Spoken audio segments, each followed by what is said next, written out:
बच्चों, हम लेसन 5 पढ़ रहे हैं जिसका नाम है पुलिस और प्रार्थना। ये जो फोटो दिखाई दे रही है ये सोफी की फोटो है। इसमें सोफी की पूरी स्टोरी दिखाई गई है, सोफी किस तरीके से अपना जीवन व्यतीत कर रहा है। सोफी, अब सर्दियों का मौसम आ चुका है। सोफी अपने सर्दियों के 3 महीने जो बहुत ही ज़्यादा ठंड वाले होते हैं उसमें सोचता है कि मैं कैसे भी करके मैं सिर्फ जेल में बिताऊं। क्यों? क्योंकि सोफी को लगता है कि जेल से अच्छी कोई जगह नहीं है सर्दियों का मौसम बिताने के लिए। वहाँ पर इसको सारी फैसिलिटी मिल सकती है, सोने की, खाने की, इसलिए इसको ऐसा लगता है। ये सोफी का मानना है कि जेल से अच्छी कोई जगह हो ही नहीं सकती, क्योंकि वो जैसे इंसान कमाता है, खाता है, पीता है, जीवन व्यतीत करता है, उस तरीके से वो अपना जीवन व्यतीत ही नहीं करना चाहता। सोफी क्या करता है कि सबसे पहले सोचता है कि पहले मैं जाऊं किसी रेस्टोरेंट में या किसी होटल में, अच्छा सा खाना कर लूं, खाना खा लूं, उसके बाद वहां पर पुलिस बुलवाई जाएगी जिससे मैं फिर जेल जा सकता हूँ। सोफी वैसे ही करता है, एक होटल में जाता है, वहाँ खाना खाने के लिए जब जाता है तो इसको जाते हुए वहाँ का जो होता है वेटर वो देख लेता है, तो वेटर उसको तुरंत ही वहाँ से भगा देता है क्योंकि उसके कपड़े बहुत ही ज़्यादा बेकार और फटे हुए थे। तो सोफ़ी को वहाँ से निकाल दिया जाता है। तो सोफ़ी की जो प्लानिंग थी ये फेल हो जाती है। तो सोफ़ी कहता है अब मैं कैसे जाऊँ जेल। तो वो क्या करता है कि वहाँ से फिर वापस आता है और वहाँ पर एक रास्ते में जाते जाते सोफ़ी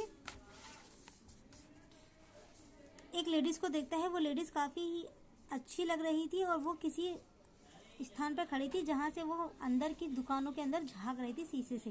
तो सोफ़ी कहता है कि मैं इसको परेशान करूँगा बेकार इंसान बनकर। तो यह सामने जो खड़ा है हवलदार सिपाही, वो मुझे तुरंत लेके जाएगा, कैद कर देगा, मुझे जेल ले जाएगा, जो मैं चाहता हूँ वही होगा।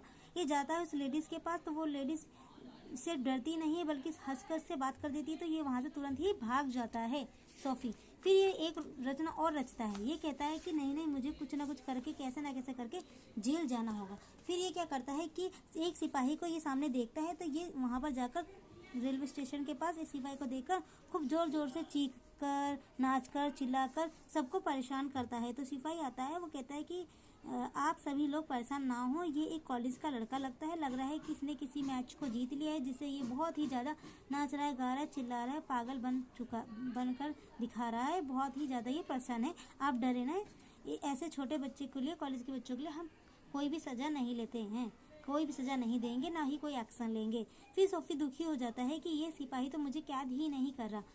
फिर सोफ़ी वहाँ से फिर वापस वहाँ पहुँच जाता है जहाँ से उसने शुरुआत करी थी।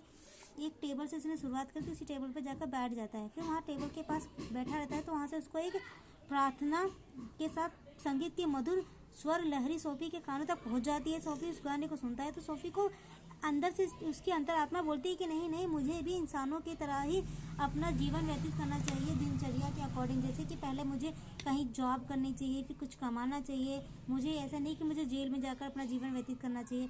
ये मेरी गलत सोच थी, मुझे जेल में जाकर जीवन व्यतीत नहीं करना चाहिए, मुझे भी बाकी इंसानों की तरह अपना जीवन व्यतीत करना चाहिए। कहीं ना कहीं सोफ़ी को एहसास हो गया था कि जिस तरह यहाँ पर सारे लोग कमा रहे हैं दुनिया के, इसी तरह मुझे भी कमाकर अपना जीवन व्यतीत करना चाहिए। अब तक जो मैं जेल में जाकर सोच रहा था कि आसानी से मेरा जीवन व्यतीत हो जाएगा जेल के अंदर 3 महीने, वो मेरी सोच गलत थी। यही सोचता हुआ जब सोफ़ी वापस लौट रहा होता है अपने घर की ओर, तो एक सिपाही उसे देखता है और कहता है कि तुम रास्ते में यहाँ घूमकर आवारागर्दी कर रहे हो, चलो मेरे साथ। उसको पुलिस स्टेशन लेके चले जाते हैं। वहाँ मजिस्ट्रेट साहब ने उसे सज़ा दे दी होती है, 3 महीने की सख्त कैद दे दी होती है।